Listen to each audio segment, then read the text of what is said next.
because I think we have already been informed that they're going to do the presentation on the Islamic finance from Indonesia perspective. Hang on, we have Rizalullah, we have Della, and we have who else?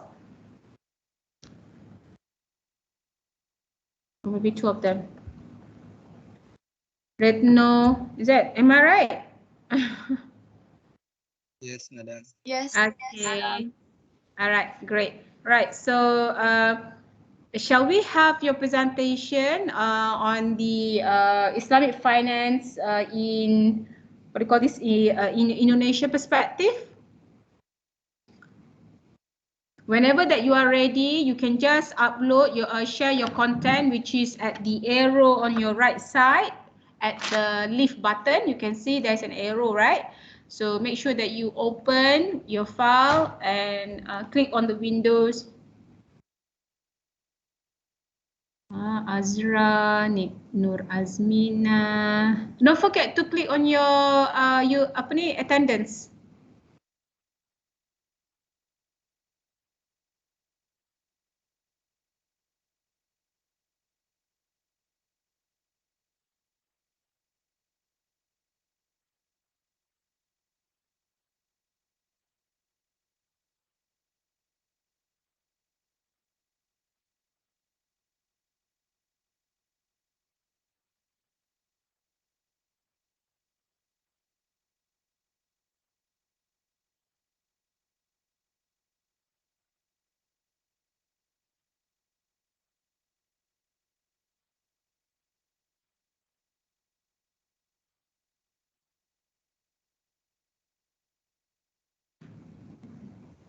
Who's going to start with the presentation? Rizalullah? Della?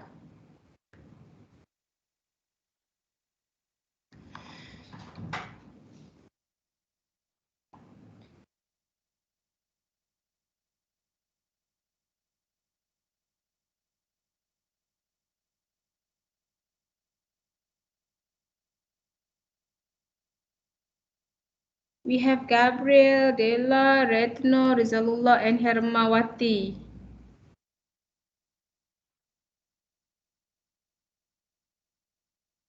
Ready? I cannot see anything, I cannot hear anything.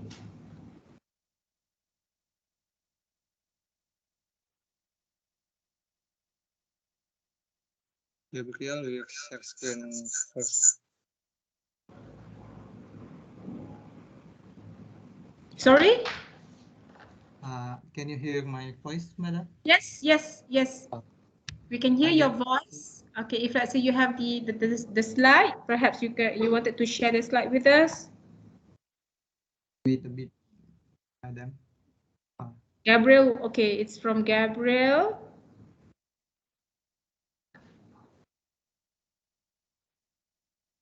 Yep. We can see the slide now. So you may start whenever that you are ready, okay?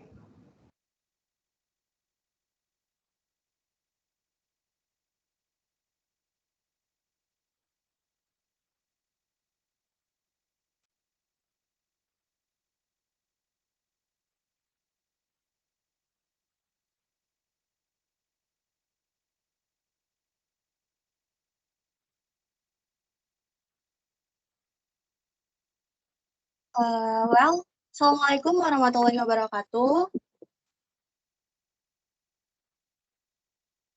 I would like to say thank you for this opportunity. In this presentation, we will share to all of you about Islamic finance in Indonesia.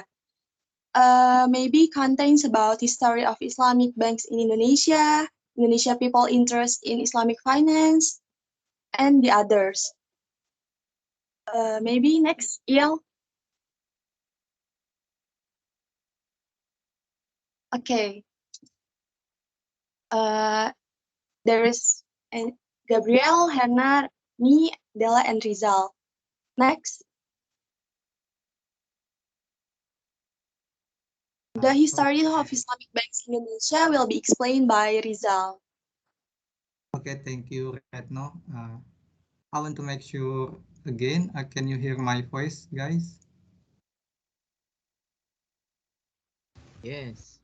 Yes. Oh, okay. Bismillahirrahmanirrahim. Let me share to Doctor and all friends a brief information about Islamic Bank history in Indonesia. We can move, Gabriel. Okay, the initiative to establish an Indonesia Islamic Bank was initiated in 19 and 18, 19 and 80, through discussion on the theme of Islamic Bank as a pillar of Islamic economy.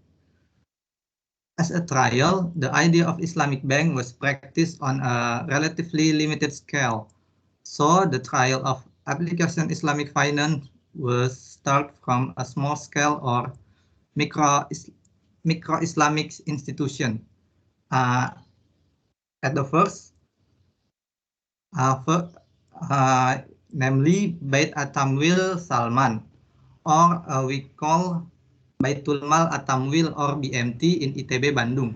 ITB is like college, like UITM, like my home uni, and also in Jakarta we have Koperasi Ridho Gusti.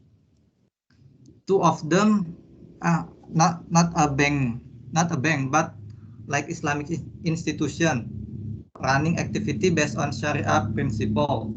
In 1990, the Indonesia Ulama Council, we call MUI atau Majelis Ulama Indonesia, formed a working group to establish an Islamic bank in Indonesia on August 18 to 2090 and 1990. MUI held a bank interest and bank workshop in Cisarua, Bogor, West Java. The result of the workshop were then discussed in greater depth at the MUI National Deliberation, what we call in bahasa Musyawarah Nasional MUI in Jakarta on 2020 until 25 on August 19 and 90, which result in the mandate for the information of a working group for the establishment of an Islamic bank in Indonesia. The working group referred to is called the MUI Bank Team. MUI Bank Team have the task of the approaching and consulting with all relevant parties. We can move to the next slide. In this slide, as a result of the work of the MUI Bank Team, the first Islamic bank in Indonesia was established, namely PT Bank Muamalat Indonesia. According to its deed of what we call deed of establishment, was established on November 1st, 1991, but officially operate on May 1st, 1992. Bank Muamalat officially operate with initial capital 160 billion in rupiah. And then the Bank Muamalat Indonesia, the first profit sharing bank system and running its business based on Sharia principle in Indonesia, based law number 7 of 1992. We can move, Gabriel. Okay. In this part, the Indonesia, we have OJK as a financial service authority, and MUI, we call as a specific regulator in Islamic affairs, and also the DPR as a legislative council. Am I right? Like what we call untuk legislative council, like I said before. After the DPR changed the law on Islamic finance, like I said before, it's continued to grow as time goes on. Ratification of several legal products that provide legal certainty and increase Islamic finance market activity, such as Undang-Undang Number 22 of 208 concerning Islamic Bank, Undang-Undang Nomor 19 of 2008 concerning Sukuk, and the last Undang-Undang Number 42 of 2009 concerning the third amendment of Law Number 8 of 1983 concerning VAT on goods and services.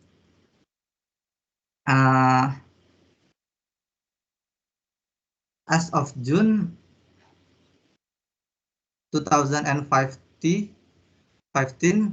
the Islamic bank industry consisted of 12 Sharia commercial bank, 22 Sharia business unit owned by conventional commercial bank, and 162 BPRS. BPRS is a non-bank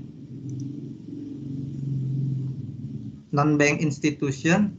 Its total assets reached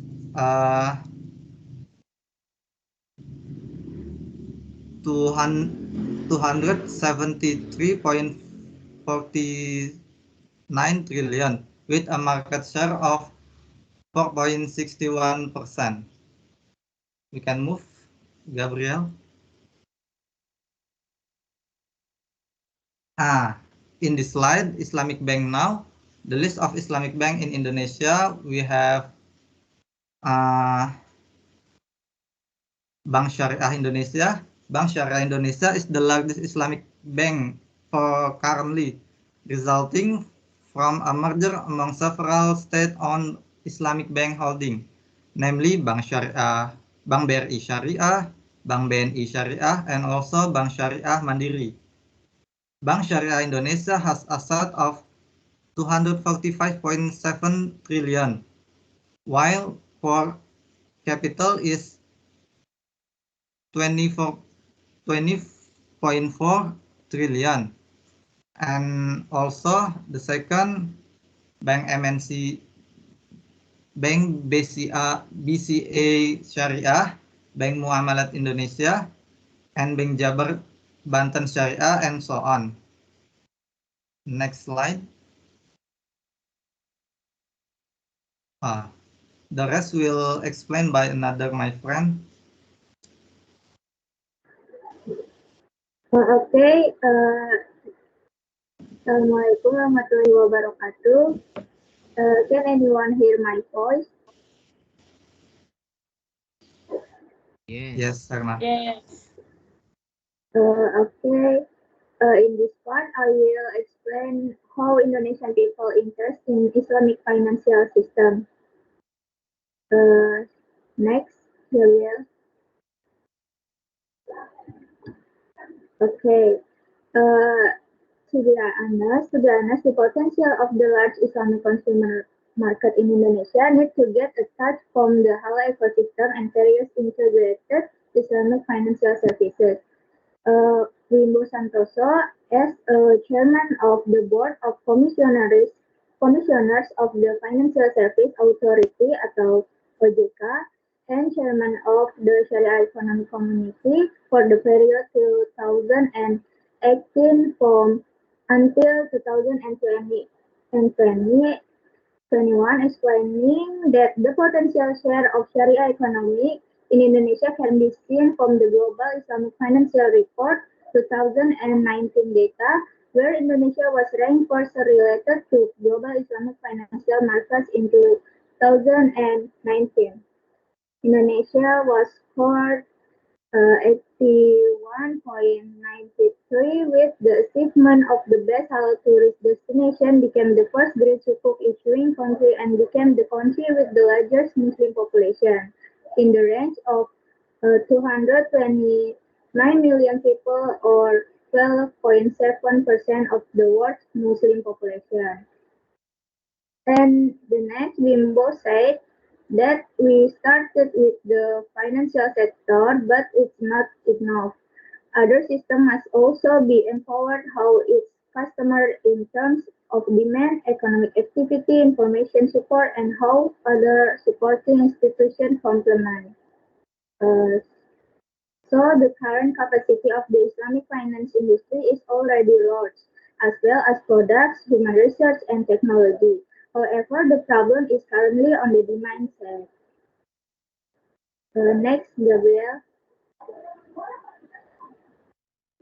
Okay, based on the latest OJK data, the share of the banking sector reached 6.18% with 14 Islamic commercial banks, 20 Sharia business units, and 162 Sharia BPR. From the capital market sector, its share of 17.7% comes from 40, 464 Sharia stock, 145 corporate suku, 282 Islamic mutual funds, and 66 state suku. The share of Sharia EKNB is still 4.33% of 64 Sharia insurance, 43 Sharia financing, 7 Sharia guarantee, 11 Sharia fintech lending, 76 Sharia microfinance institution, and 13 other Islamic non-bank industry. So these are all proofs that Sharia sharing is still low because the demand of Sharia services is also low, even though in terms of supply institution and others are already. Next, Gabriel. Okay, before uh, after the COVID-19 pandemic is the right initial momentum in empowering the Sharia ecosystem to be stronger, where Islamic banks, Islamic capital markets, and Sharia non-bank financial industry or EKNB must more closely embrace the ecosystem supporting Sharia economy. Among them, Amil Zakat institutions, mosques, pesantren, Hajj and Umrah services, Nazir, Syariah marketplace, and halal industry players like food, media, and recreation, fashion, pharmacy, cosmetic, and tourism. Okay, next, Gabriel. Okay, so the next topic will be explained by my friend. Okay, next about principle of economics Islam in Indonesia. Next, Gabriel.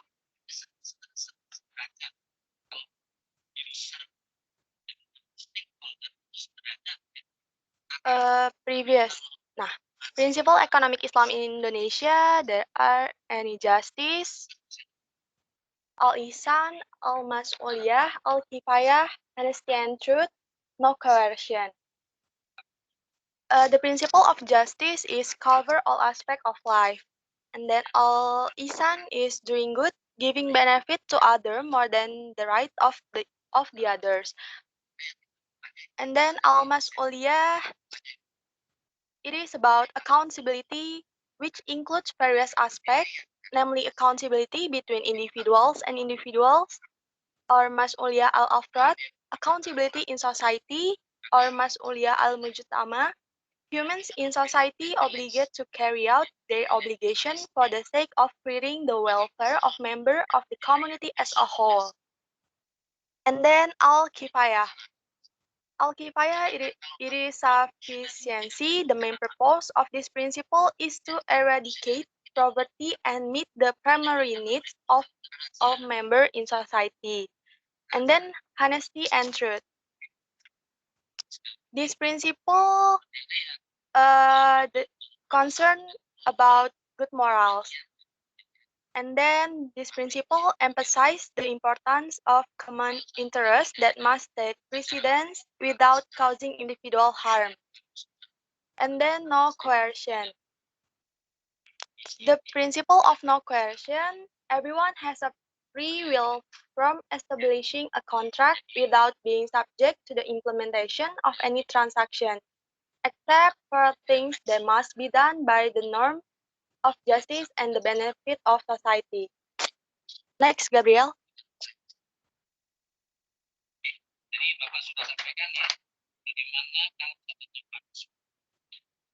Principal players in Islamic finance in Indonesia.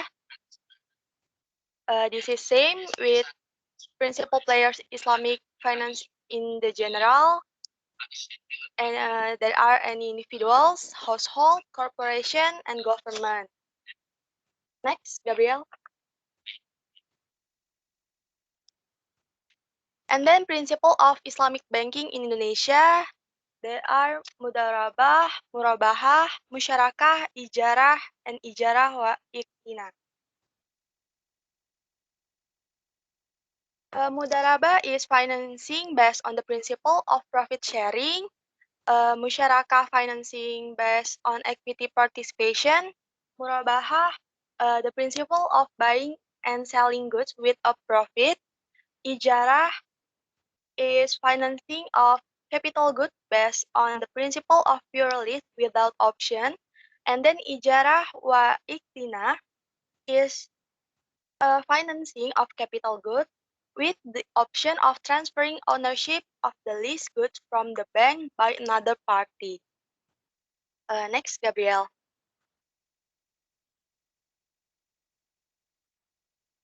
And then Sharia capital market principle. First, financing or investment can only be done on asset or business activities that are lawful, specific, and useful. The second, because money is a total exchange of value, where the owner of the property will get a share of the result of the business activity. The financing and investment must be in the same currency as the bookkeeping of the business activity. The third, the contract that occurs between the owners of the property and the issuer must be clear. Action and information must be transparent and must not create doubt that can cause harm to either party. Next, neither property owners nor issuer may take risks that exceed their capabilities and may cause loss. And emphasis on reasonable mechanism and the principle of prudence for both investor and issuers. Next, Gabriel. Principle of the Islamic non-bank financial industry or Islamic IKNB. There are mudarabah or kirat financing, and then musyarakah financing, ijarah financing, wakalah, mudarabah, mushtarakah contract, and kafalah contract. Next, Gabriel. Will be explained by my friend. Thank you, Retno. And now I will explain about, can you hear my voice? Okay, now I will explain about Islamic financial institution. So, Islamic financial institutions are financial institutions that carry out their activities based on Islamic Sharia principle. Islamic financial institution consists of banks and non-banks like insurance, pawn shop, mutual funds, capital market, and BMT. Now, I will explain about Islamic commercial banks or Islamic banking. Next, Gabriel. Thank you. So, Bank Muamalat is the one of Islamic banks that has the best category in the range of Islamic banks. Muamalat officially operated in Indonesia in 1992, the first bank running its business on the Sharia principle in Indonesia, and the bank is still running today. Bank Muamalat continues to operate with service that satisfy customer and of course has an Islamic-based financial system in accordance with the Quran and Hadith. The service provided by Muamalat customer include funding principles such as the Wadiyah principle or deposit, the Mudorabah principle. In addition, Bank Muamalat has the principle of naming funds, which include among others al-murababah or buying and selling, ijarah or leasing, and profit sharing called the ratio. One of the flagship product of Bank Muamalat is the KPR Muamalat IB. KPR Muamalat IB is the financing product that will help you to own a house, flat, an apartment, including renovation and construction, as well as take over the mortgages from other banks with two contract options, namely murabahah, buying and selling, or musyarakah, mutanafisa, or lease agreement. Some of the advantages of this product are in accordance with Sharia principle and fixed installments until the end of the financing according agreement with the murabahah contract. Next, Gabriel. And now I will explain about non-bank Sharia financial institution. In example, Prudential Sharia. PT Prudential Life Assurance or Prudential Indonesia is part of Prudential PLC, a group of financial service company in the UK. Prudential Indonesia was founded in 1995 and has opened in Sharia business unit since 2007. Prudential Sharia in Indonesia is a life insurance product from Prudential that applies with the principle of Islamic law. For example, contribution funds or conventional insurance called premiums are managed through the Tabaru Fund. The Tabaru Fund is a collection of combined funds from the participants that are used to help each other for fellow participants who are at risk, for example, to pay insurance benefit. In addition, under Prudential Sharia Insurance, investment funds will not be invested in products that are contrary to Islamic law. For example, funds will not be invested in banking or financial institutions that still adhere to the usury system. Investment funds will not be invested in cigarette and liquor companies. One of the flagship products of Bank Muamalat of the Prudential Sharia is the new generation of Prudential Sharia. Ruling Sharia New Generation is a life insurance that is run with the principle of Islamic law. It not only provides life protection but also provides investment benefit since the customer first pays the contribution or premium. Okay, next slide will present by Gabriel. All right, thank you, Dila. So I would like to explain about Islamic finance product in Indonesia. So in Indonesia, there is three main Islamic finance products in Indonesia. For the first is Sharia insurance. Sharia insurance is an insurance based on Sharia principle with regards to mutual assistance, or we call it tawauni, and mutual protection, takaful, between the participant through a collection of fund, or we call it dana tabaru, managed to under Sharia principle to deal with certain risks. So, example of institution that provide Sharia insurance is Allianz Sharia and Prudential Sharia, like Dela said, like Dela explained. So, Sharia insurance in Indonesia is similar to the other country because based on Islamic principle. So, like Retno was explained that Sharia insurance is not risk transfer but sharing risks. And in Sharia insurance, there is a type of Sharia insurance in Indonesia. For the first is Sharia life insurance. Sharia life insurance is a product that will help you anticipate of the risk of the death of family backbone with the Sharia principle. And there is also a Sharia health insurance. Sharia health insurance product will guarantee the cost of medical care of its customer. So, for example, if the customer falls ill, the insurance will cover the cost of the treatment at the hospital. And the third, there is a Sharia general insurance. Sharia general insurance will bear various of risk of loss in life with Sharia principle. And the last is Sharia reinsurance. Sharia reinsurance is a service company that serves insurance service to insurance companies with Sharia principle. So that is a product of Sharia insurance in Indonesia. And the second is Sharia capital market, or we call it Sharia securities.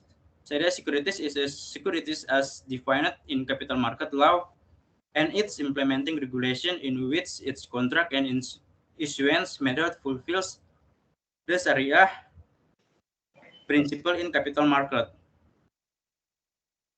up to now, the Sharia securities that have been issued in Indonesia capital market are Sharia stock.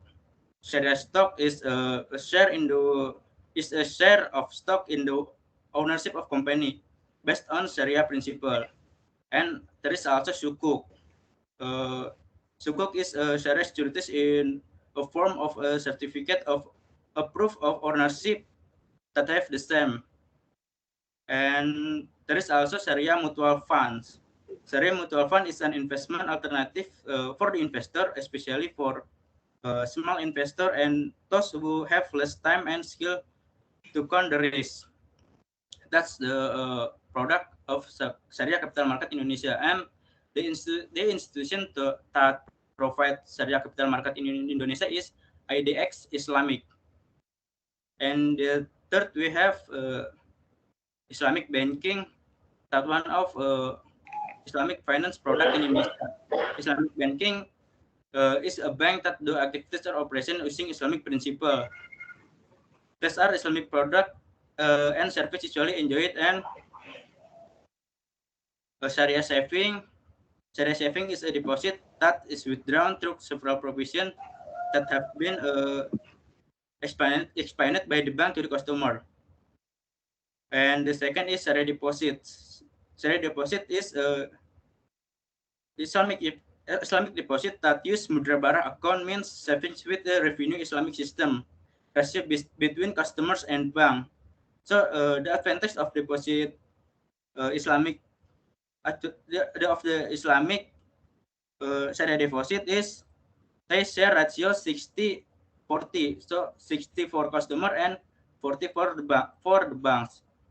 And there is also a Sharia pound. Sharia pound is a lending money to the customer with the guarantee of valuable property and can be sold. The money in lend is purely without interest.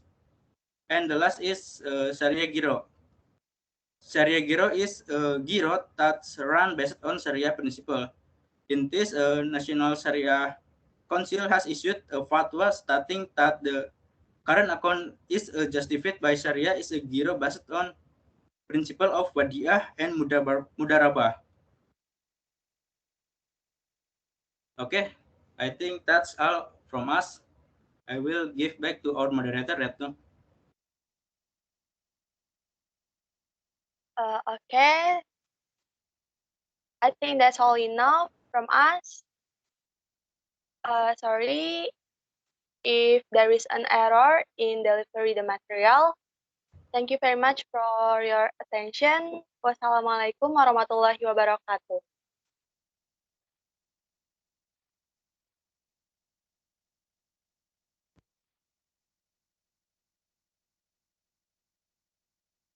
Right, Waalaikumsalam. Thank you so much. Okay, from the five of you, as I go through with the presentation, it is really a comprehensive presentations whereby you also mentioned about the regulations from the perspective of Indonesia, who are the regulators, who are the standard setters that involved in developing the market. Okay, you also have mentioned about the concept, you also mentioned about the products, the types of product, you also mentioned about the banking system. All right, and I think that already covered everything. Okay, so we shouldn't have any class today. Okay, because it has been covered by the group, Herna, Retno, but of course that is from the Indonesia perspective. And for your information, all the information that you have already put in your slides, they are all usable and benefits, because there will be an exercise for your friends, which they are the local one. Okay, you have done your part. So the local one also will have their exercise, or what we call this, a group activities they have to do, and they need to refer back to your information. So meaning that it will be, you know, an exchange of knowledge and getting a bigger what do you call this, a bigger view and a broader view in terms of Islamic finance market, either in Malaysia as well as in Indonesia. So I think a big applause to all of you. Very good. Thank you so much, and well done for the comprehensive presentations. Well done. So I have received actually three good presentations, two 2 in the morning and 1 with you. So I think that I'm really satisfied. I really hope that you can maintain with the same quality for your next what do you call this assignment. Okay, this one is more on your activities. What I'm expecting from you is actually to do your own readings, okay, rather than listening what I'm saying, because this is more on the technical part, okay, when we talk about Islamic finance. All right, so for today I have uploaded two slides, two PowerPoint slides. As you can see, we have on chapter 6. Okay, if let's say you have the book with you, have you got your book from those who have ordered? What's your class rep? Tadi Madiana. This one your class rep. Siapa? Faik. Yeah. Amir. Dah dapat dah Amir? Dah dapat, saya dah dapat. Ada yang dah dapat, ada yang belum Di ada kelas tak dapat. Yang kelas pagi tu semua dah dapat. So not a problem. But it's okay. Okay, for those who have not received it, don't worry. We still practice the same style. Any of your friends like Amir, maybe I will ask Amir to do some screenshot and share in the Telegram. And perhaps this one also will be good for our friends in Jakarta. You are in Jakarta, right, Herna? Retno, are you in Jakarta or which part of Indonesia that you are in? Your location? Yes, Madam.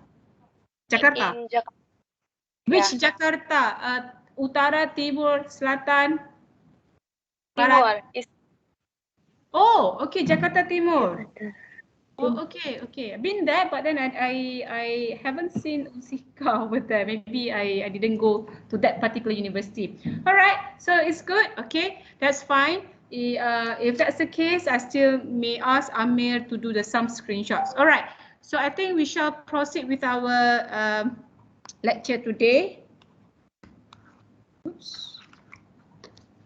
Hang on. Okay. Right, so if you wanted to have a look on the slides that I have already uploaded, you may refer to that. And at the same time, I'm also going to share our slide here. Maybe it's too small.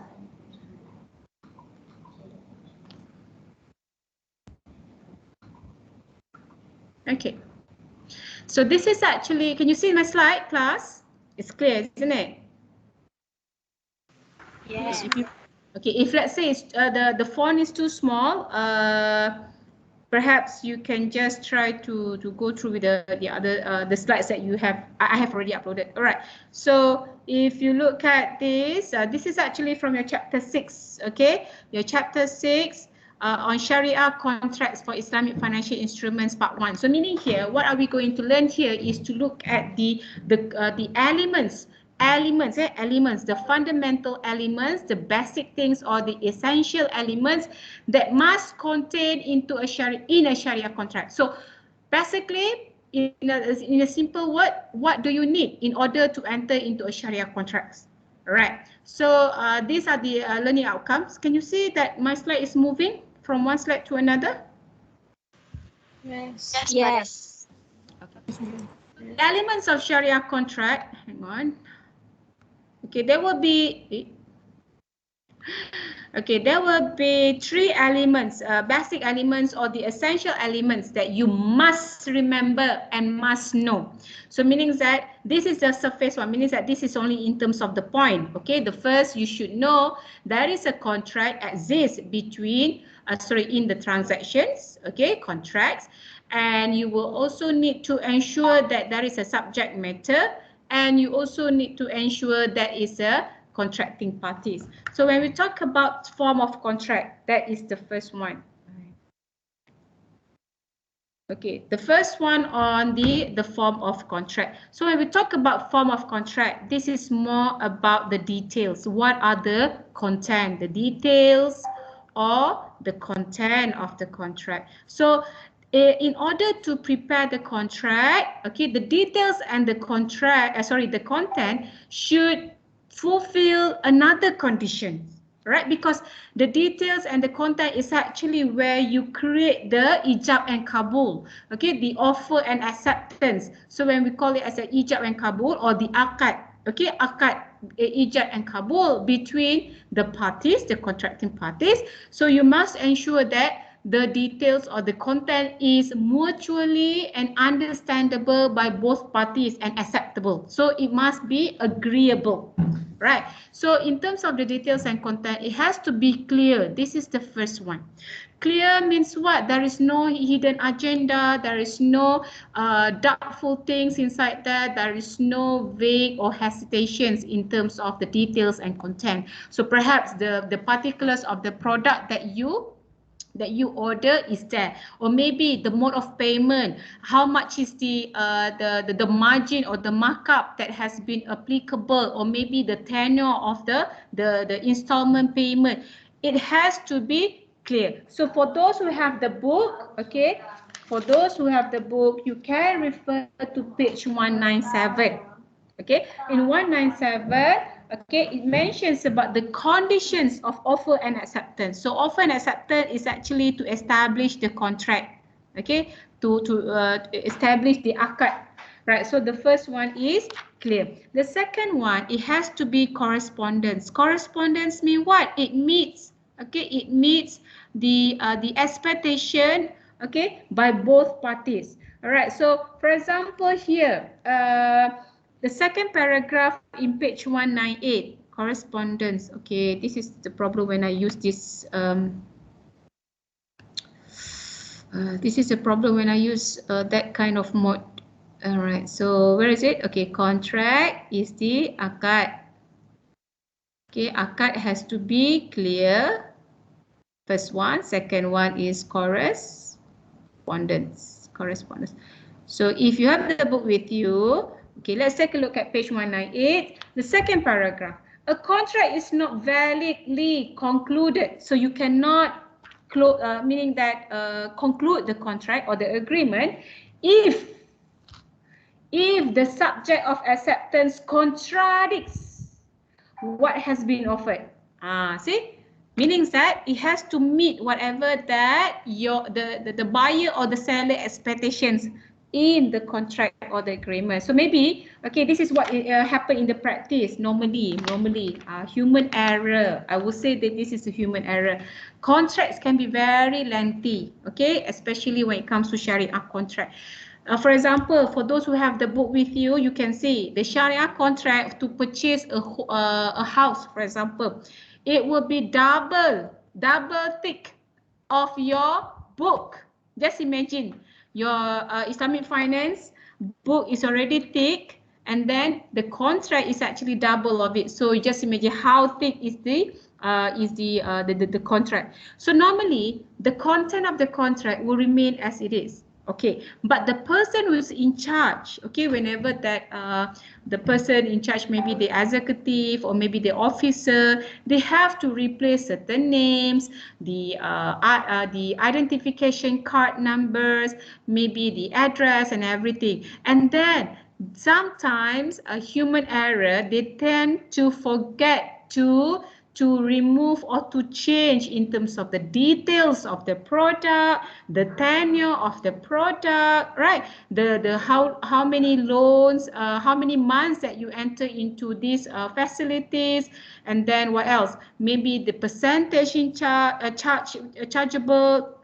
So these are the information that can cause invalid of the of your contract. So that's why normally when you are asked to sign a contract, they will ask you to read through everything. So make sure that when you read the contract, you ask them which are the part that they have already changed. Okay, you must remember your details and then the subject matter details and the facilities, and that's it. Okay, so this is about the correspondence. Correspondence means that you must have a conformity. Confirm. Okay, another word is a conformity. Okay, conformity. How to spell conformity? Oh yes, conformity, right. Okay, conformity.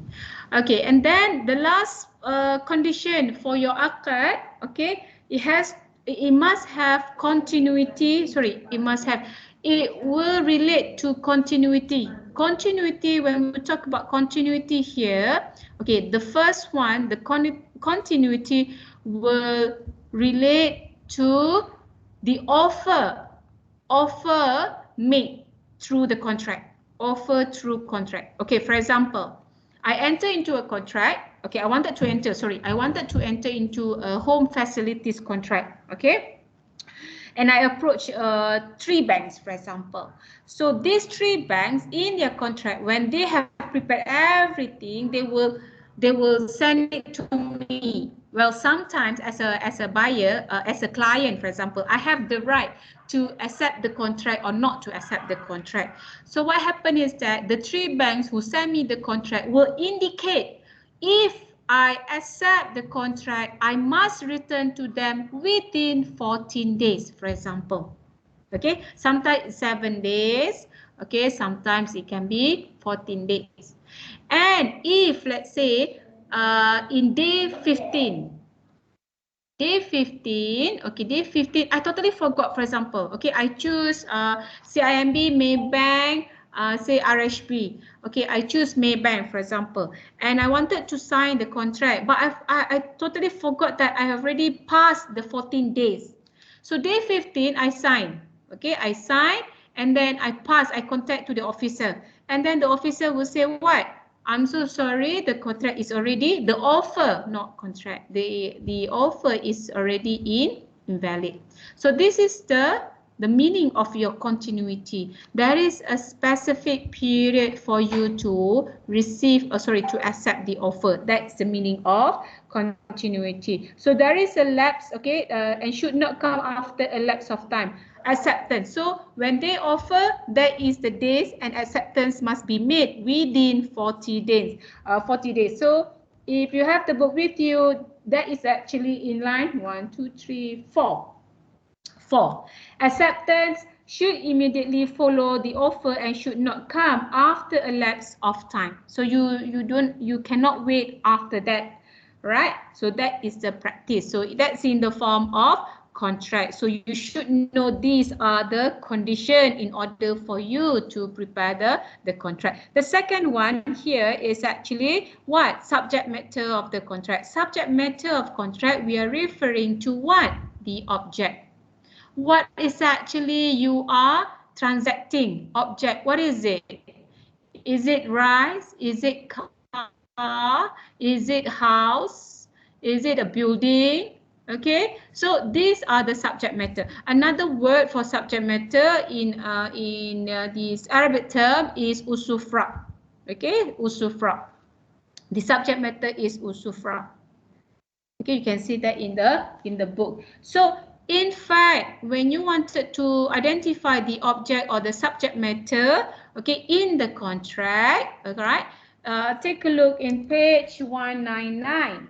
Okay, 199 says what here in your slide? Do you have it? Yes. Okay. What are the conditions that you must fulfill? Okay, the condition is that existence. It must exist at the point of the contract to be signed or enter. So the moment that akad is going to complete, okay, it's going to complete, meaning that you're going to sign, you have to make sure that the subject matter is already there. Okay, and still, even though you have concluded the contract, so it exists, right? The second one will be precise determination. So in details, what are the details you have to give precisely? Not you, but the bank. The bank will put all the details inside the contract. Precise and appropriate or accurate information about what? About subject matter. Okay, existence subject matter, precise determination of subject matter. The third one, certainty of delivery. So meaning that there is a certainty. You wanted to conclude the contract and you know that once you sign the contract of financing facilities, they will send to you the product. For example, car, house, building, what else? Anything that allowed to be used for financing facilities. Besides financing, that also can be what? For example, a direct sales, buy and sell, right? So between parties. So when I buy, and then I should get it. I should get the product. Okay, this is normally happens. Okay, let's take a look at your virtual shopping online.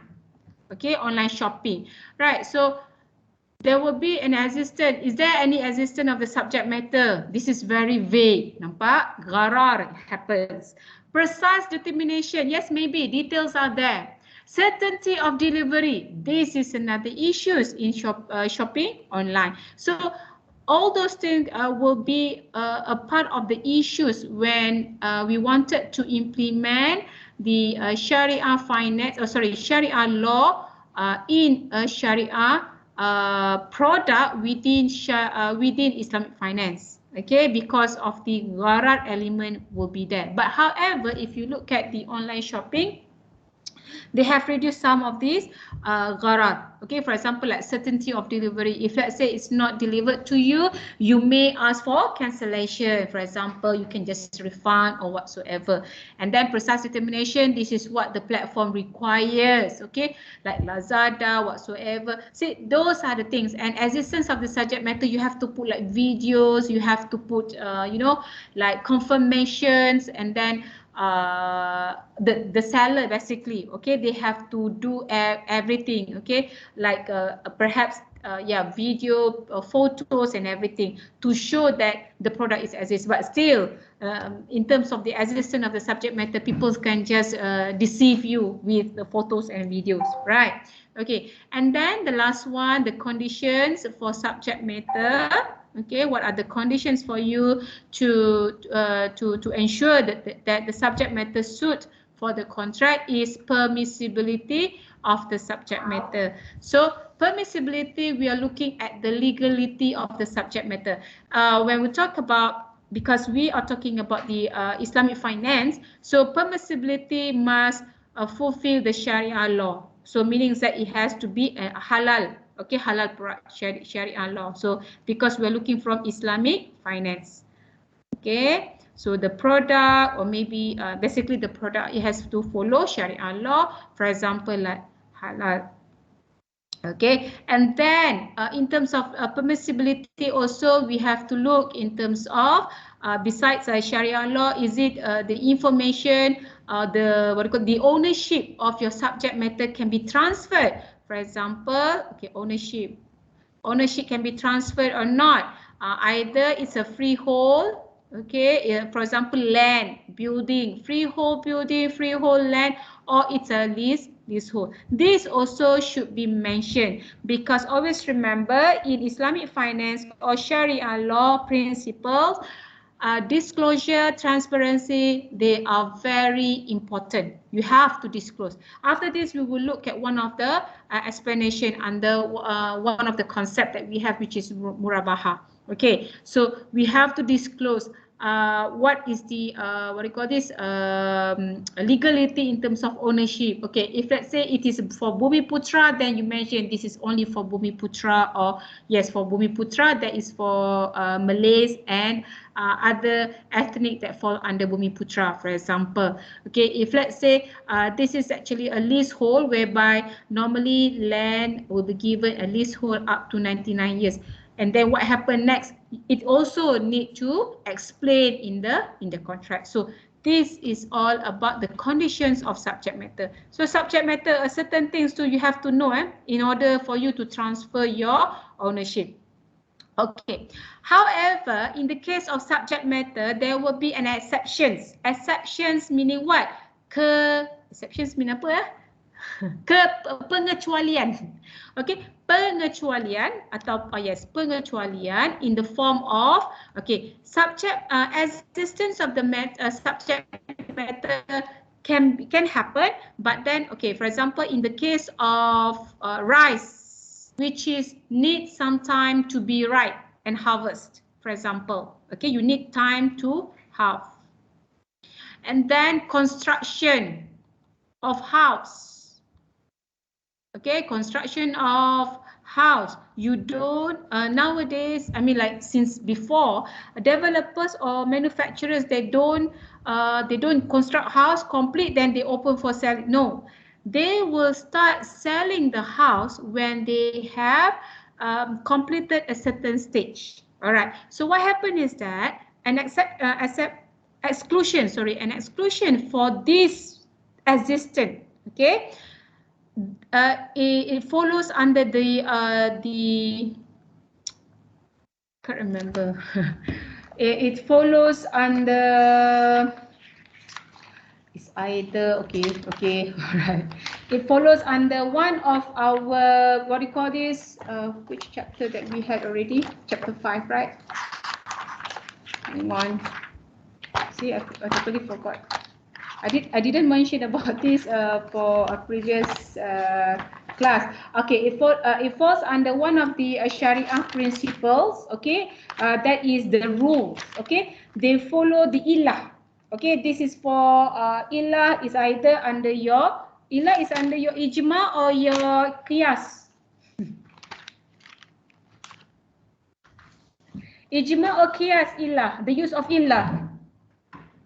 Yes. Yes. Kias kan, right? So in the case of ilah, okay, that falls under kias, they use these kias, okay, to reflect the exceptions in terms of construction of house and rights. So and then in Islamic finance, they will say, okay, there must be a solution. How is that? Okay, that's why we have another concept, okay, that is called istisna and salam, for example. Okay, this I think just now your friends also had mentioned about istisna. I think so, or maybe I got confused with the other group. Okay, istisna and salam. Okay, istisna is basically on progress. Okay, progressive work.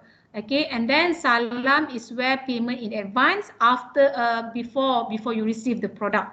Right, so salam normally would be on in terms of rice. Okay, and then construction of house normally we use istisna. Why? Okay.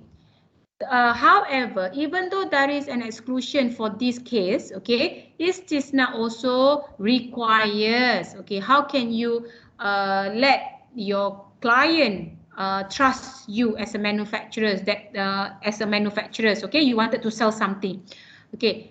As I mentioned, normally the manufacturers or the what do you call this, the developers of house, okay, I give you an example. They will open for sale their product when they have completed like 5 to 15%. Okay, kalau 0% progression, they will not open, they cannot open. Okay, because why? Because they wanted to attract their customers to come to them. Kalau conventional bank, it doesn't matter. So that's why they can open 0% also. Okay, because there is the element of gharar, whatever interest. In conventional, they don't care. Okay, but if let's say you are a Muslim, then you go to the developer, you say, okay, may I know how much is the progress that have been made in this project? So if let's say it's about 10%, okay, 10%, you can also check, because normally they will say, oh, you can come to our showroom. Where is the place and everything? So that is actually the existence of the subject matter that they try to come up with an evidence. Nampak? So there is an evidence, meaning that they don't bring you to somewhere that is unknown. Mana ni tak, you don't know, meaning that where is the place, the location, they just keep silent, and then that is something which is impossible. Okay, when you feel that there is a gharar or in that particular contract, okay, before you enter, then that means, okay, that's it, you don't really enter into it. So if let's say YTL, okay, one of the construction that we have in Malaysia, so if let's say they said that, oh, it's already 10%, and then you can just follow up, okay, before you go for financing facilities whatsoever. Ini baru interest, you express your interest, you wanted to buy a house, so you can just, oh, okay, so when you look, you go to the construction place, and then you see, oh, this is not 10%, this is maybe like 20% already. Right, dah ada all those structure and everything. So you said, okay, fine. If you are happy with that, then you can just go to developer, meaning, okay, fine, I wanted to have to buy the house, okay, through financing facilities under what? Of course, they will offer to you several banks, and then these banks will approach you based on your. Sometimes they will automatically approach you through your religion. If let's say the Muslims in Malaysia, they will just offer you with Islamic product. Okay, so in this case, they will come up with maybe the concept of istisna facilities, or maybe salam, or whatever it is.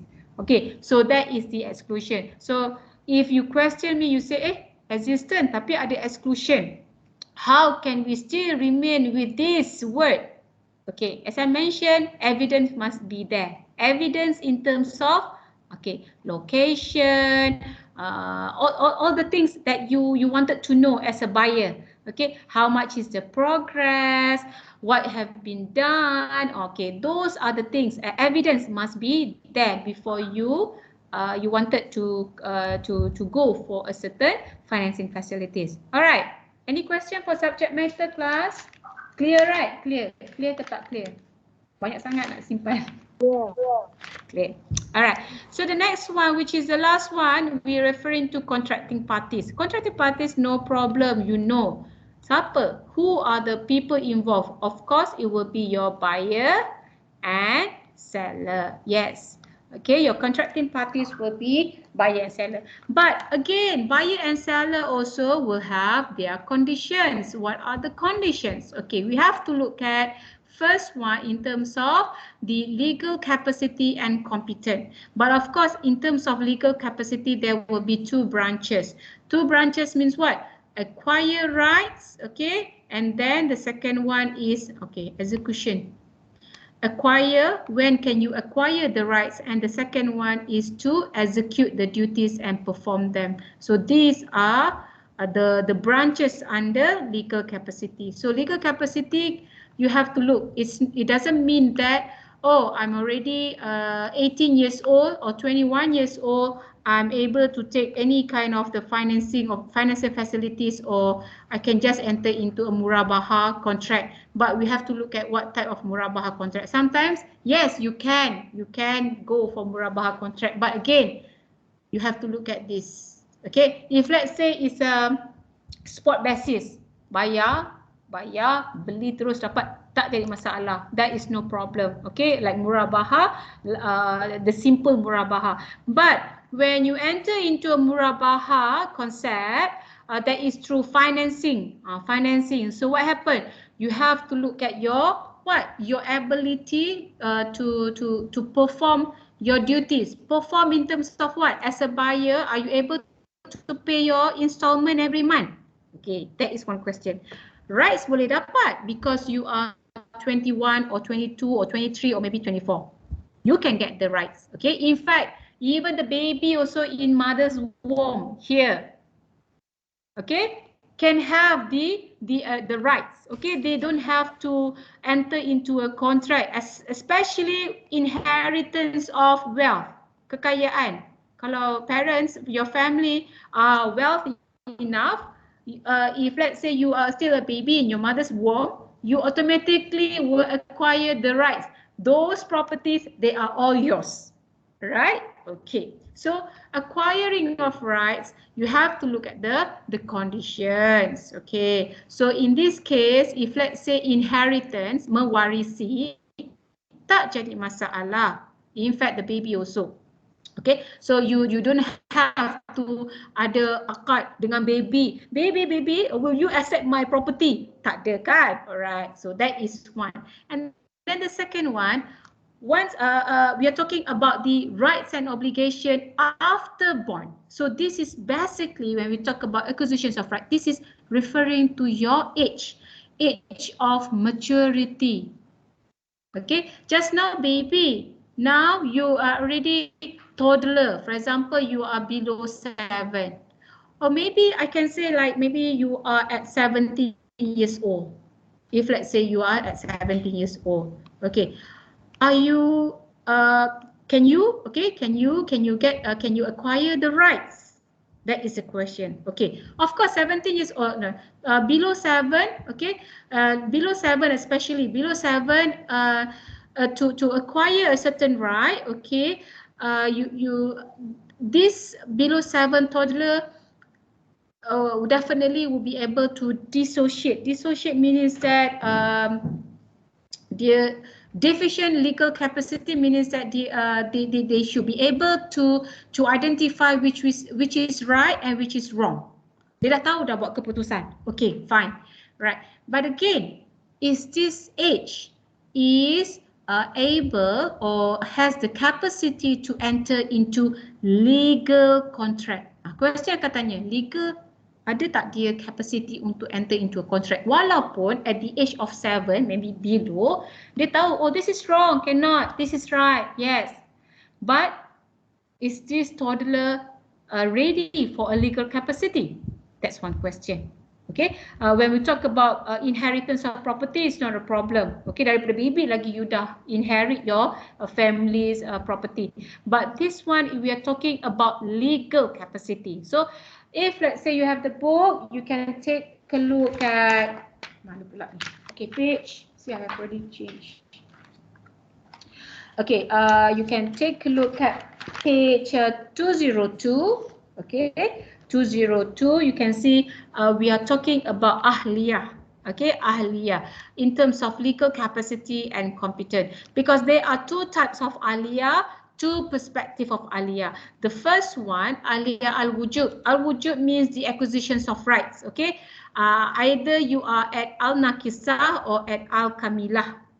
Right, so these are the differences. Al-Nakisah, we are talking about inheritance, mewarisi. But Al-Kamila, you are entering into a certain legal contract. Right, okay. And then another thing that I wanted you to maybe to highlight here, if let's say you have the book with you. Where is it? Okay, for example, page 203. 203, line 1, 2, 3. This legal capacity is established when he attains full mental development and acquires the ability to discriminate. See, below 7 also you can, some kids, toddler, dia pandai kan, they can say, oh this is wrong, this is no, I shouldn't do this and I shouldn't do that. I should do this and should do that. Okay, but we are talking about what? We are talking about the mental development. Faham ke? Can he understand or can she understand the legal terminologies or maybe the rights, and then to knowing that, oh, I have to pay the installment. Do these below 7 kids understand about that? In fact, what I would say here, in fact, if let's say we are 18 years old also, in terms of acquiring rights, we have no problem. But obligations, we have problem. Okay, why? Because whenever that you call yourself as a contracting parties, you have to look in terms of age. Okay, this is from my side. Okay, and then I will definitely will consider in terms of age, your income, as well as your the other one I cannot remember the two groups I have already mentioned. Age, income, and apa ya lagi satu, can someone help me? Okay lah, we take competency lah, competency to execute, but I know this is not the word. Okay, it doesn't matter. Age, even though you are at 21 years old, yes, you can get the rights. But if let's say you are 21 years old, you have no income, you are not competent enough in terms of knowledge. Yes, knowledge. Yep. Sorry, now I can remember. It's in terms of knowledge. Knowledge means the knowledge of what you are entering. Semua orang tahu, oh ambil loan, oh, okay. But do you know what's the consequence if let's say you fail to execute payments or installment of the liability? So what is the knowledge? So if let's say you are at the age of 21, you don't have income, you still rely on your parents and you don't have the knowledge, this is where issues will happen, especially when it comes to obligations. Okay, obligation. So are you Are you completing this? You are not completing this. So meaning that the contracting parties will not be valid because of your income and knowledge. Maybe knowledge, yes. Oh, brilliant. I dah belajar ni Islamic finance. Semua tahu. Okay. You kerja tak? Are you working? Can you pay? And then you say, oh, I'm not working, but my parents are working. Fine. If let's say your parents are working, meaning that the loan will be under your parents' name and not your names. Because why? Your parents will fulfill all this. Nampak? As simple as that. For contracting parties. Either sellers ke buyers ke, it will be the same. Kalau you seller, you boleh bagi tak the product to these people. If let's say you can't, then you can't. Okay, so that is the meaning of in terms of legal capacity under acquisition of rights. Another one is execution of duties. I think I have already covered. Okay, you can have rights, but it's not necessary you can execute your duties. Take a look from your income, okay, income perspective, and as well as your knowledge perspective. You have a few examples here. For example, here under Nakisah, okay, at the stage of puberty, okay, that is the maturity. Ibadah by minor is valid, but he is not bound to perform the acts of worship except for education and refinement purpose. See, you can see there is a different stage when you wanted to execute a certain duties. Right. Okay, and then when we talk about Al-Kamila in terms of intellectual. Yes, you have intellectual, but you must also have physical capacity. If let's say your physical capacity is not at par, maknanya bukan tak sempurna ya. Maksud I, you sempurna ni, but you don't have a good health. Contohnya you are bedridden. Okay, you are the complete intellectual, which is you have reached your puberty, you have reached complete intellectual. You ni seorang yang bekerja dulu and you have your pension to support you. But is this kind of individual the bank will consider to enter into a contract? Kalau you bedridden, dia dah tahu dah your liability will be more. Okay, so if let's say you did not complete these two, meaning that there will be also another issue for you to execute the duties, and the bank may reject your application for a certain financing facilities. Okay, class. Am I too quick? Nak cepat ni.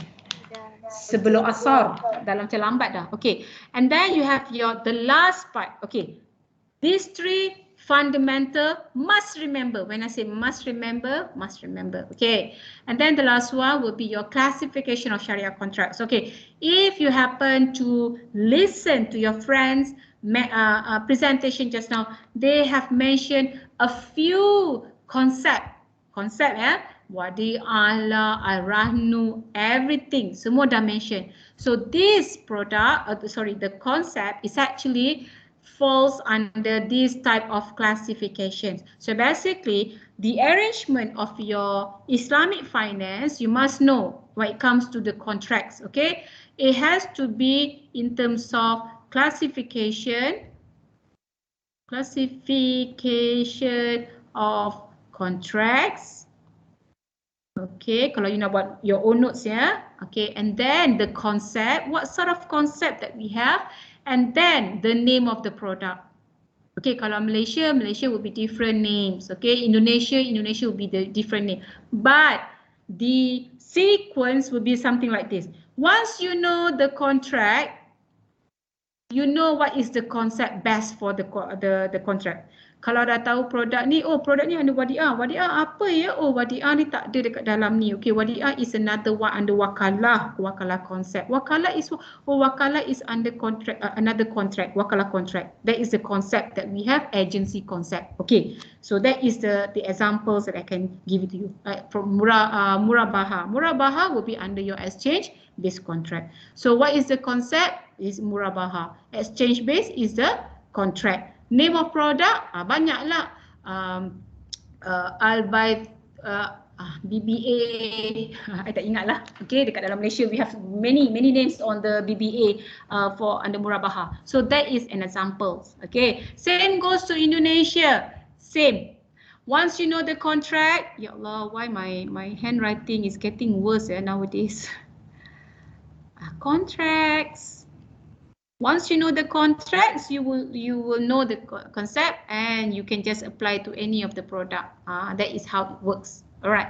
So let's take a look at what sort of classifications of Sharia contracts that we have. So for your under your syllabus, okay, I think we have more actually, but then from this slide, I think because it wanted to, you know, to supplement the next slide. So that's why these are the Sharia contracts that you will learn first. Okay, there's no wakalah inside here. All right, so let's take a look at the first one. You will have your exchange-based contract. So exchange-based contract means what? Any contract that you involve to acquire ownership. Jual beli. Okay, jual beli, murabaha, ijarah, istisna, salam. This one. Everything to acquire ownership. Okay, I just put murabaha, istisna, salam. What is this? Salam, istisna, and murabaha. They are the concept. Nampak how I try to give you an example. Okay, and then charity-based contracts. Charity-based, of course, this one. One example that I can give to you is in terms of hibah, gift,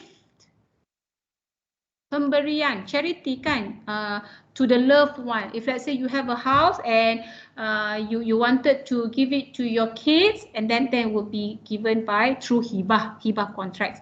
Another one will be wakaf. If you have extra you know, property, rumah.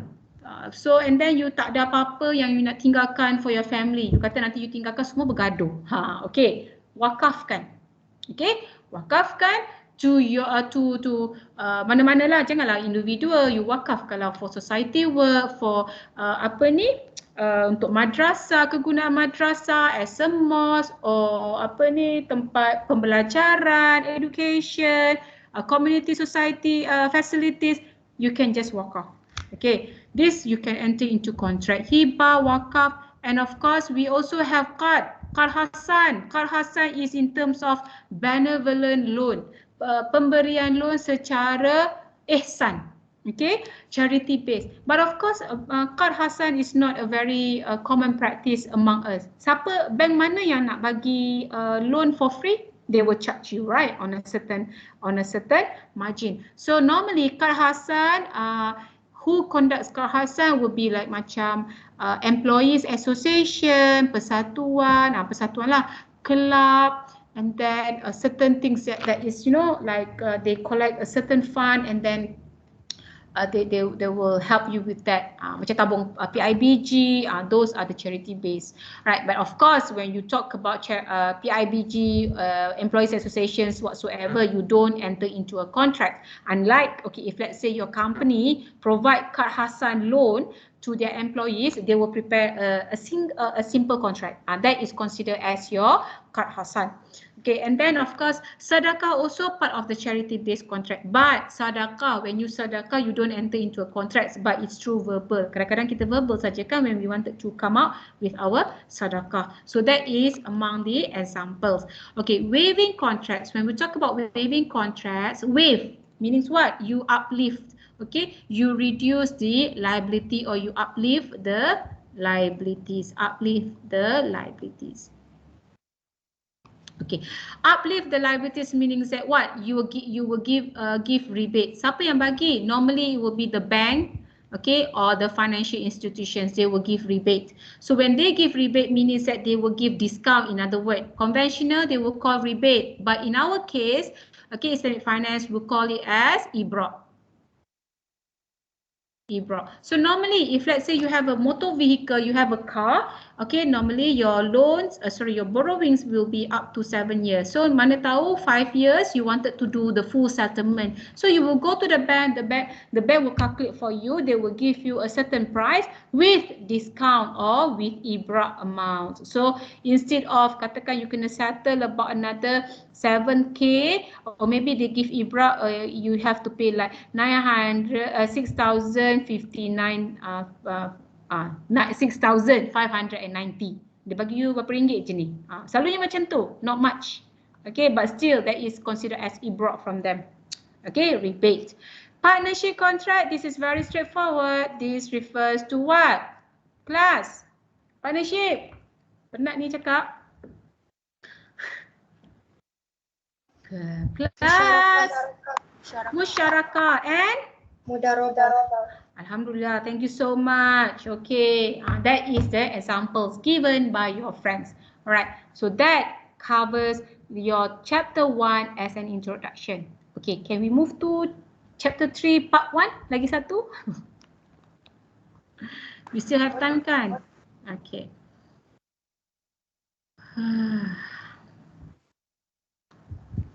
Sekejap nah. Kita buka lagi. Okay.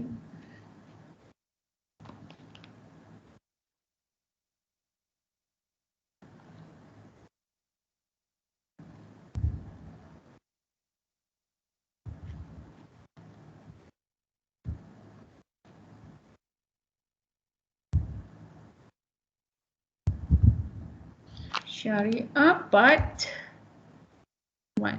Okay. Right. This one also I have uploaded. Okay. I really hope that you can just take a look on your own. If let's say here it didn't, I mean like you cannot see the font clearly because this one is quite congested juga dia punya ni. Okay. So can you see the slide that I'm sharing at the moment? We have about 12 slides, but we're not going to cover everything. I just need to touch two concepts that we're going to look at today. Okay, so can you see the easy iFinance? Okay, so what are we going to do here is to look at the concept of exchange base. Tadi kan ada kan I mentioned about exchange base? Still remember? Yes. Yes. What is exchange base? Tanya balik lah. Mana tahu ingat ke tak? Apa dia? Apa dia exchange base? Amir? Amir lah kena target ni. Ada buku? Ya. What is exchange base? The concept. Baru belajar. Contract entered by two transacting parties to acquire ownership of the asset. Okay. Transfer of ownership. You kena ingat keywords je. Okay. You have to remember the keywords for you to answer the question during final assessment. Okay.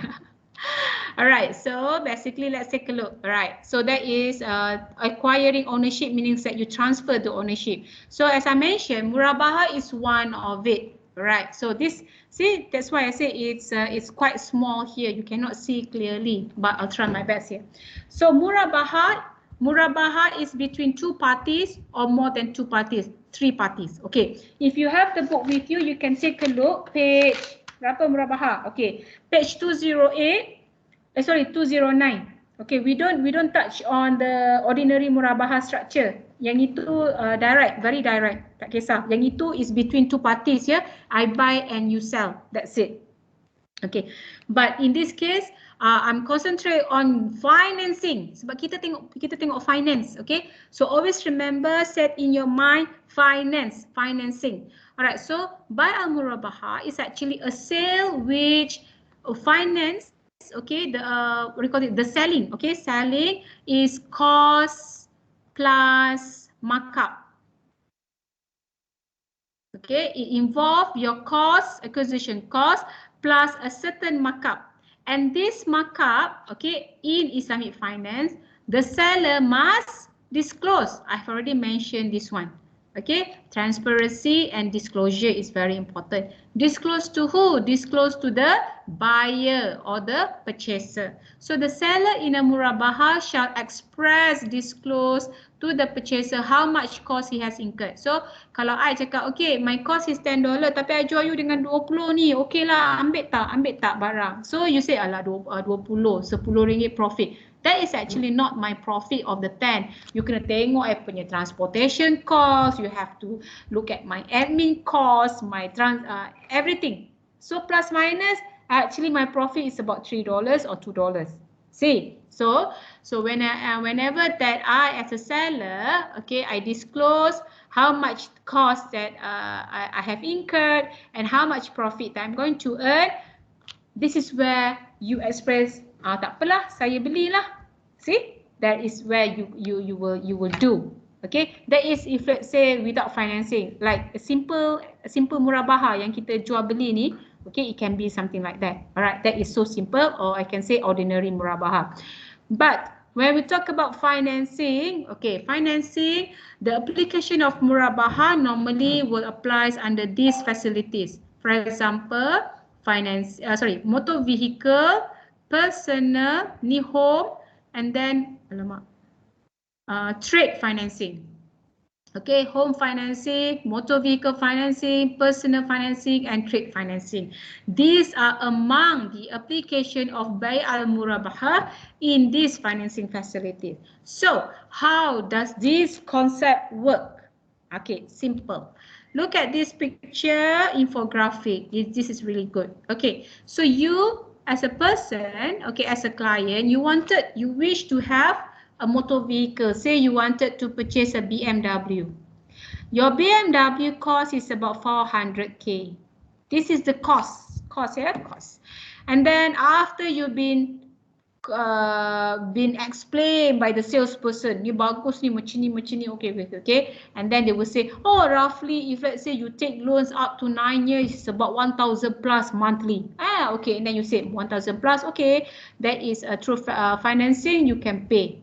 Okay, all right, you assume that you can pay. But at that point of time, you don't know how much is the cost plus markup yet. Okay, so you say, oh, okay, why not, right? So you ask the salesperson to proceed in order to purchase the sale. And then the salesperson will ask from you details. Okay, they will ask you details. They will say, okay, Mr. A, can we have your details? Because I have to submit to my panel bank. Okay, say you have your panel bank is Maybank here. Maybank. Suka betul lah dengan Maybank kan? Pun tak tahu kenapa. Okay, so this customer say, okay, I will give my details, and as a salesperson, okay, I will submit the details. Submit details saja. Okay, because why? The Maybank needs to look at your credit worthiness. Ni credit worthiness. Credit worthiness ni to check your liability, asset and liability, balance tak? Kalau tak, you kena reject. Okay, still remember the case of credit card. If let's say under Saad Al-Da'i, for example, blocking the means, right? Kalau your credit worthiness is low, they will not give you the financing. Okay, right. So you give the details to the salesperson pass to the bank. Okay, bank run everything, and then they say, okay, this guy can be approved. Tengok credit worthiness is very strong. So okay, fine. So the bank, the bank will inform the salesperson about Mr. A credit worthiness, and salesperson kata, okay, Mr. A, you can purchase the BMW because your credit worthiness is good standing. Okay, so do you want me to proceed with the contract? So dia nak close deal ni, and then the customer say, okay, why not proceed? So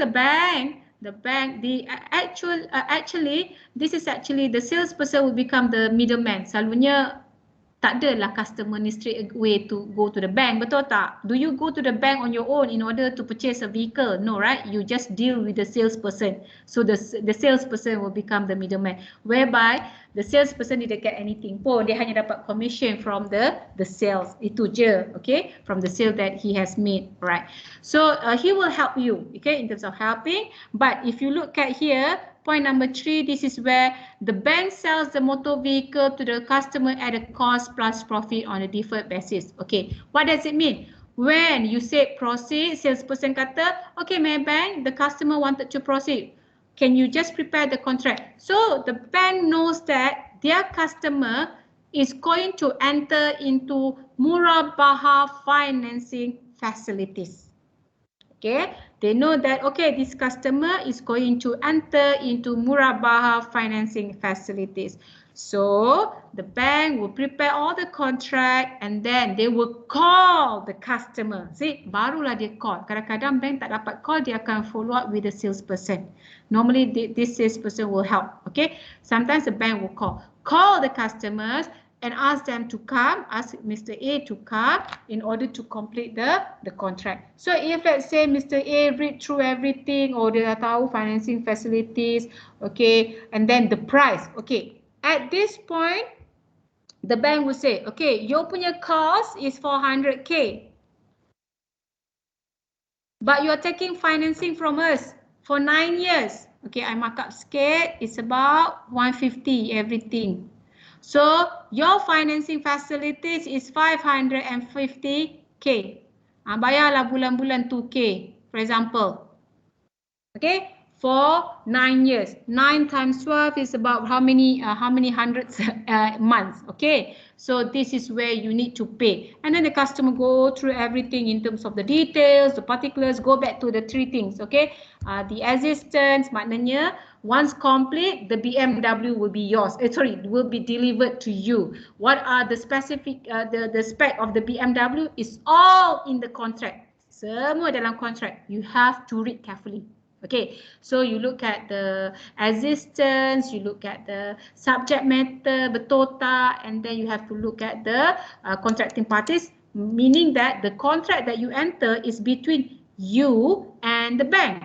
Bukannya you dengan company BMW ni, no. You and the bank, for example. Okay, right. So once you have agreed with everything, you sign and they conclude the contract. So a deferred basis means deferred payment. You bayar later date, meaning that you bukan bayar pada 1 hari bulan, but you bayar pada 30 hari bulan. Okay, that is considered as deferred basis. Okay, vehicle semua macam tu. Kita tak bayar pada awal bulan, dia akan dibayar ikut deferred basis. Kalau home loan, yes. Kalau home loan, dia akan bayar awal bulan, not deferred basis. Okay, this is something that I wanted to share with you. But it depends again lah. Sometimes sekarang tengah pandemic kan, so bank they might change the concept. Okay, they might change to attract more customers to take loan. Alright, so this is actually how the concept of murabaha. Customer pays the bank according to the agreed terms of financing. So this will be at the end of the month. Alright, so another example given to you is sukuk instrument according to murabaha contracts. Okay, I don't want to explain this one because the 2 groups that I explained, they got confused. Pening. Okay, fine. Make sure that you understand the murabaha first, then you read this. Okay, because this will have a few parties, cagamas, broker and suku investors plus, mana broker B? Broker B. Different parties will play different role. Okay, but the concept is still there. Who is making the cost plus markup? Markup you have to look here. Either the cagamas or maybe the what do you call this? Normally of course lah yang untung sila cagamas. Mana ada orang lain yang untung kan? Dia yang issue, dia yang jual, dia yang jadi agent. So that's how it works actually. Okay, so try to read this example under cagama. So this is where suku instrument, okay, that we use for murabaha, murabaha contracts ataupun murabaha concept. Okay, discard. Right. So the next one, okay, I'm going to finish soon. Okay, by al istisna. Istisna is basically, hang on, you have istisna, if you still remember just now I mentioned to you, istisna is an exception or exclusion in the case of existence. Betul tak? Betul kan? Right. So this is actually a contractual agreement with manufacturer ataupun producer, developer, okay, to produce the items, okay, the product, the merchandise based on specified description. Contoh rumah, contoh you nak buat, macam renovation rumah. Contoh, lepas tu you wanted to customize a certain plant. Maknanya plant untuk generate you punya project, for example, or you wanted to customize a certain equipment to facilitate your work in oil and gas. Contoh macam ada special instruments ke, those are the things. Okay, and it takes some time for the manufacturer to produce it to you.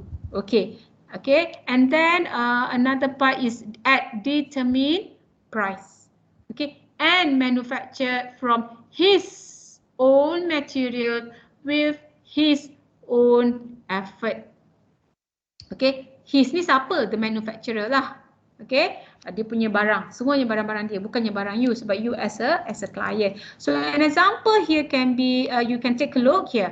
Is this not contract is applicable to various industrial product? Yalah, in what sectors? Housing, I mentioned already, housing, construction. Tunggulah, dia kata 10%, 20%, so you can enter into this al-istisna. And then in terms of manufacturing, you nak manufacture apa? Equipment, right? For example, aircraft, you nak ada your own private jet lah, you nak your own private plane ke, anything, then you do this istisna facilities. Okay, and then maybe automobiles in terms of car, you want to have a specific design car yang nak terbang ke apa ke, pun sama. Alright, ships, okay, and factory equipment. So many things, other things as well. Okay, if let's say it meets this specified description at a determined price and manufactured from his own materials with his own effort. Ni manufacturer ni punya barang. Okay, so there are two types under istisna. If you can look, it's a classical istisna, parallel istisna. Okay, don't confuse with this. Istisna, okay, look at page 213. So Amir, I need your help. Can you please take a screenshot figure 6.3, okay, 6.3 and 6.4 to be shared in your Telegram group. Okay, so why is it important? This is important for you to understand. Classical istisna is straightforward. It's between client and the manufacturer. Okay, so if you can look here, okay. The customer requests the manufacturer to construct for him a specified asset for a price agreed upon, payable bila ni? Over a maknanya dah terdahulu, dah agree. Pre-agreed period of time on a cash basis. So you will pay on a cash basis based on progress between you and the manufacturer. And of course the manufacturer is a Sharia compliant manufacturer lah. Kalau yang bukan Sharia compliant, you are not going to enter into classical istisna. Go back to your three fundamental elements. Your buyer, your contracting parties, buyer and seller must comply with Sharia law. Either the product ke, the business itself ke, it has to fall under this condition. Okay, so the customer pays agreed price of the asset to the manufacturer either by installment, nampak ni, or the cash basis. Okay, so normally installment lah, kita tengok progress. Because why? We wanted to reduce the gharar element. Gharar means impossible. Takutlah if let's say you already enter into this contract, out of sudden manufacturer tu memang ada, okay, collapse because of COVID-19 ke pandemic. It happens. Okay, but sometimes a strong company dia tak adalah collapse, dia hold, tapi dua-dua party will will suffer the loss that they have. But again, still, because you have already entered into a contract, contohnya construction, during the pandemic, a lot of project has been on hold. Tapi alhamdulillah lah setakat ni I tak dengar pun ada yang abandon. Mungkin ada yang kecil-kecil. Alright, abandon means terbengkalai. But for the large contract, large project, normally will be abandoned and it takes some time for the manufacturer to start again. Alright, so that's why we normally suggest, if let's say for istisna, we pay on installment lah. Ada je yang cash basis kalau dia banyak duit, it doesn't matter. Alright, and the manufacturer delivers a completed asset to the customer on the stipulated date. So this is very straightforward, classical istisna between customers and the manufacturer. Okay, but if you look at 6.4, Amir dah share ke? Baru 6.3. Okay, share 6.4. Okay. Thank you so much Amir for your help. I know that the rest, the others, so they have the book. Tak kisahlah apa cara pun, then you should take a look. Okay, so for parallel is actually a double layer. So classical satu layer, this one is another layer, which is similar. But parallel istisna will include three parties. Okay, if you look at 6.4. Okay, under 6.4, you can see that the first party, of course, you yourself as a customer, you look at, okay, tutup dulu contractor. You don't want to look at the contractor, okay? You look at between customer and the bank. So in this case, under parallel, there will be three parties because you include the bank. You cannot straight away go to the contractor. So what you do, you will refer to the bank and then you ask from the bank whether your project can be or the goods, okay, ataupun the produce, the items that you wanted to have, you order from the bank. SMEs bank contohnya, SMEs kan dia more on small medium enterprise. They have those kind of covers a lot of industries in Malaysia, for example. So you go approach to SMEs and you ask them, okay, I would like to finance my product that I wanted to order from this manufacturer. Okay, maybe you adalah manufacturer that you have in mind, but in terms of financing itself, you are actually approaching the bank. Sebab you nak duit ni, okay, you tak ada duit kan? That's right. So you approach the bank will say, okay, can.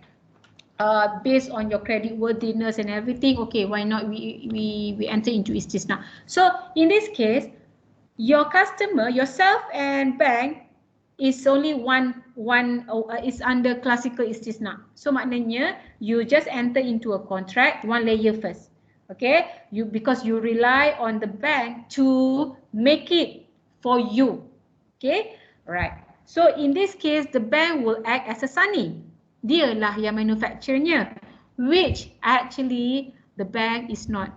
Bank mana ada manufacturer, dia tak ada pun. So what happen is that bank will search the manufacturer, contractor yang sepatutnya produce.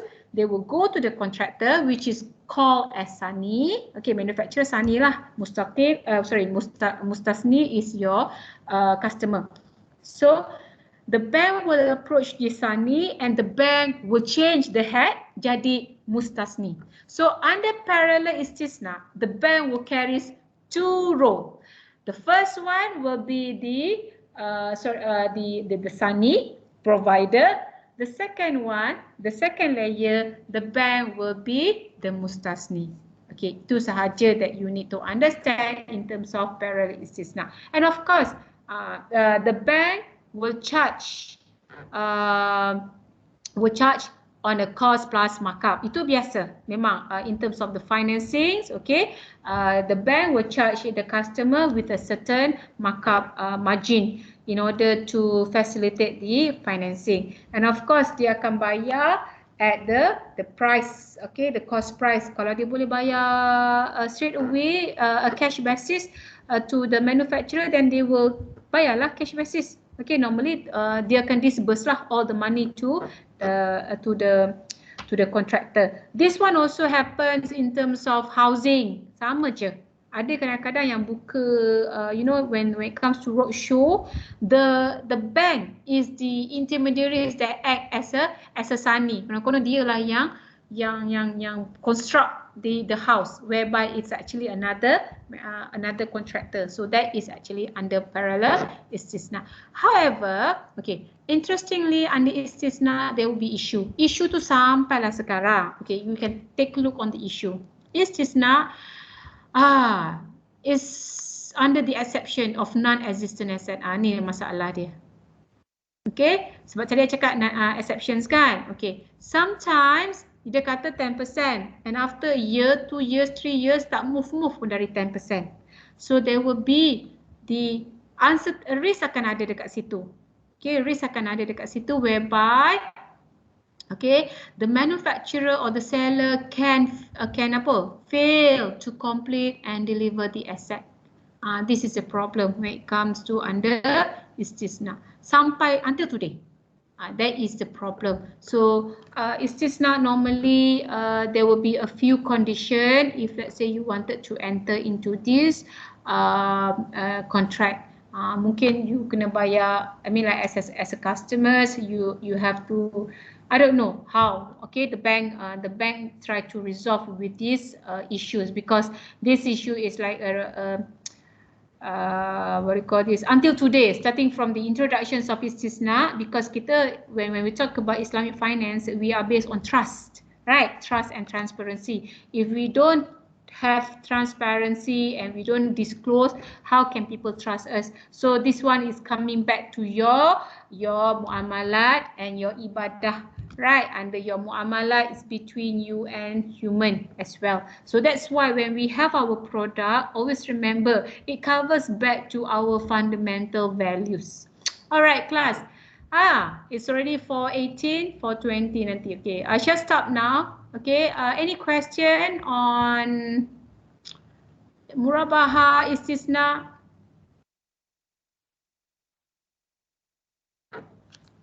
Any question? Okay, no question. All right.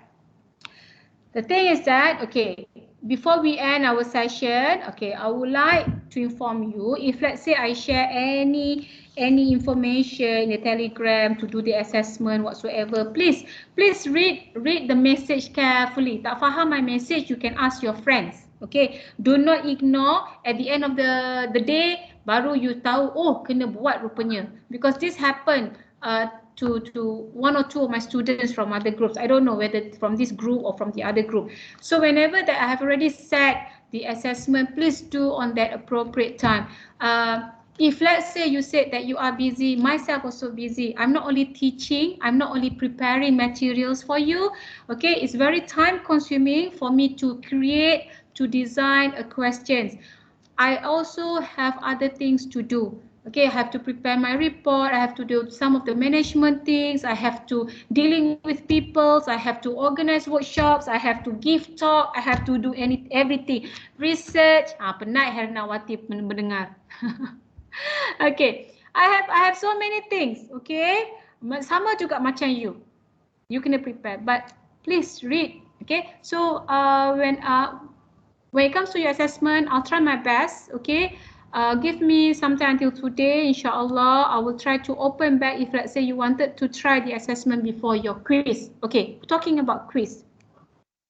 Quiz will be held next week during your tutorial.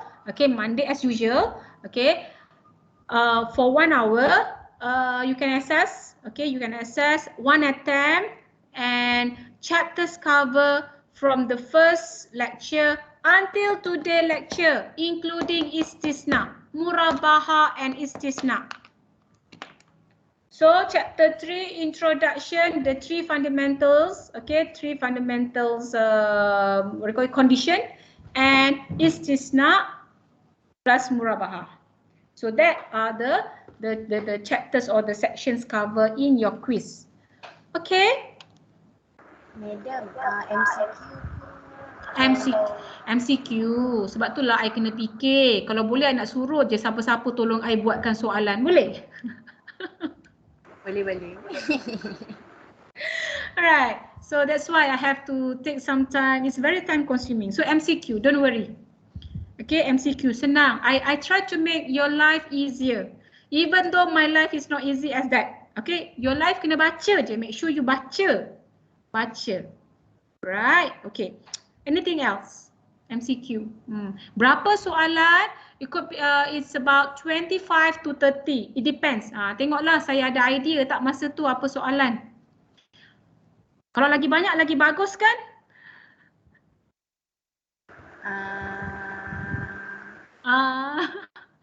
Bismillah. Azra suka. Okay, Azra kata betul. Betul, madam. Yes. The more the better. The more the merrier. Herna? The more or the less? Kalau boleh cover mark boleh lah. Okay. Alright. So I think that's all. Anything?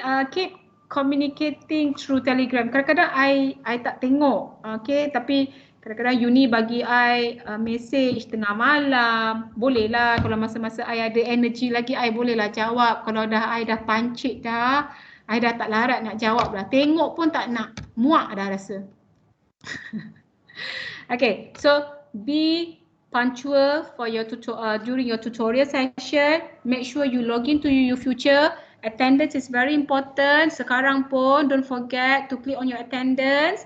Okay, and after that, apa ya? Okay, do your quiz during the session. Alright? Okay.